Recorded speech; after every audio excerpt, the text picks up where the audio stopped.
Қанша алтын olur өзі? 2 алтын бір күміс келеді. Жоқ, бір адам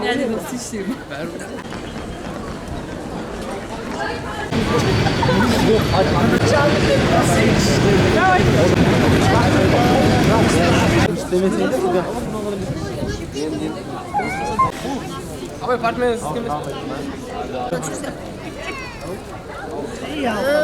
Bu әдем.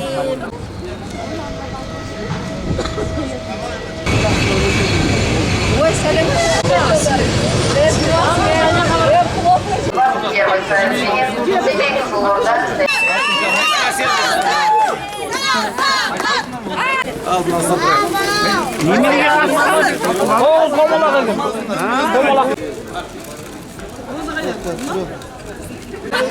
Шәкіртің де өзім де әлем чемпионы болсын.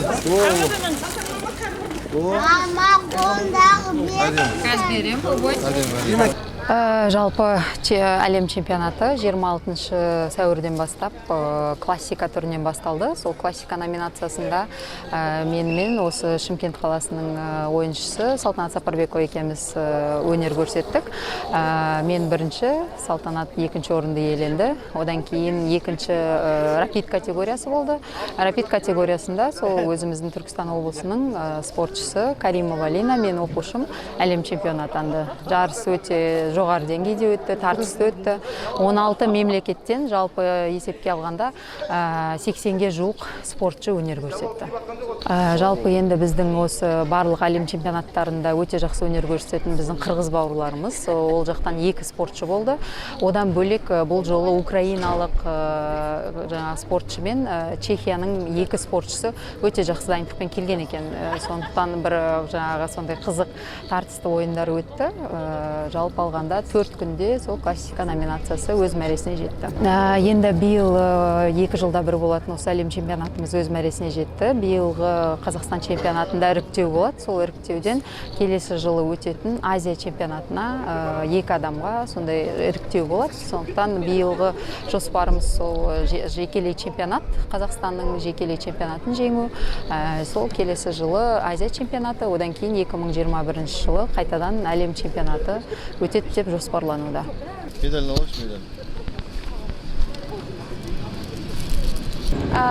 Этот чемпионат мира оказался одновременно и сложным, и очень быстрым, потому что сложно было к нему готовиться психологически и тренироваться, именно практиковать партии и так далее. Мы очень много работали, но он на самом деле прошел на одном дыхании, просто как несколько секунд пролетел, и потом, когда обернулись, уже как бы наблюдали результат и радовались.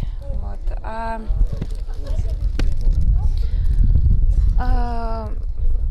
Я очень хочу, так как я чемпионка именно по рапиду, я теперь хочу стать чемпионкой и по классике. Именно выиграть сначала чемпионат Казахстана и пройти отбор на чемпионат Азии и на Всемирные игры кочевников. Вот это моя цель. Түркістан облысынан 4 спортшы қатысты. 4 спортшының 3 спортшысы орынға ілінді. Атап өтсек, Далиева Асель классика түрінен әйелдер арасында әлем чемпионы болды, 9 дүркін әлем чемпионы болды. Және Далиева Аселдің өзінің оқушысы Каримова Лина қатысып, рапид түрінен ол да әлем чемпионы болды. Соның арқасында Далиева биыл еңбек сіңірген жаттықтырушы атағына ұсынамыз. Одан бөлек Түркістан қаласына Қазақ-Түрік университетінің студенті Жандарбек Саят ересектер арасында классика түрінен 2-ші орынға ие болды. Халықаралық дәрежедегі спорт шеберін нормативін орындады. Осы әлем чемпионатында біздің осындай жетістіктеріміз бар. 16 елден жиналды. Оның ішінде Америкадан, Колумбия елінен келді, Европадан келді, Азиядан біраз мемлекеттер жиналды. Жарысты басшылық жасап, сол жерде Түркияда Мангала Федерацияның президенті Рауф Өзген болды өзі. Рауф өзге Манкала түрінен бас төреші болды.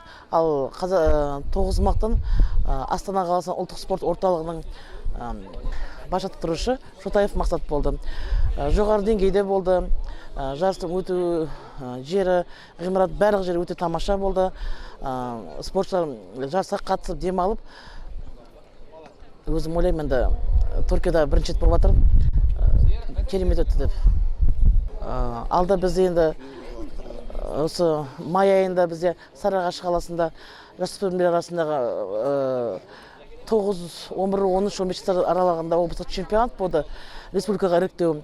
Республика маусым айында Павлодар қаласында болады. Ал ересектерге келетін болсақ, бізде тамыз айында Қостанай облысы Рудный қаласында Азияға іріктеу болды. Классика түрінен, Блицапит түрінен және сентябрьде Ақтау қаласында классика түрінен. Енді жылы бізде Азия чемпионаты өтеді. Соның биылғы чемпионаттарда ересектердің арасында соның бәрі іріктеу болады. Соған дайындаламыз. Мүмкіншілік болғанша балалардың өткенін күтеміз. Балалар соған, спортшылар соған дайындықта.